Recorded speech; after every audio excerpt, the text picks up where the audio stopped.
የሆነ ግንዛቤ እንዲኖራችሁና የራሴ በሚሉ ሰዎች ላይ ጥቃት እንዳይደርስባችሁ ራሳችሁን እንድትጠብቁ በሚል ነው እንደ ሴቶችና እንደ ህፃናት እንደ ወረዳ ወደ እናንተ የመጣ ነውና ጥቃት ማለት መደፈር ብቻ ሳይሆን ስድብ በራሱ ምንድነው ጥቃት ነው ማለት ነው። ትንኮሳ በራሱ ዛሬ አለባበስሽ ያምራል ብሎ ወንድ ልጅ ወይም ደግሞ ሴትም ወንድ አሁን ጊዜ ደግሞ ተገላብጦሽ ሆኗል ማለት ሴት ብቻ አይደለችም የምትደፈረው ኖርማሊ ማለት ነው።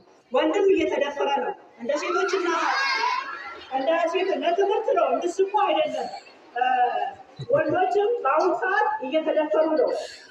ይህንንም እንድትጠነቀቁ ነው። ምክንያቱም ምንድነው ለእናንተ ትንሽ ቃላቱ ቢከብድም እያዳመጣችሁ ራሳችሁን እንድትጠብቁ መልእክት ለማስተላለፍ ስለሆነ ነው።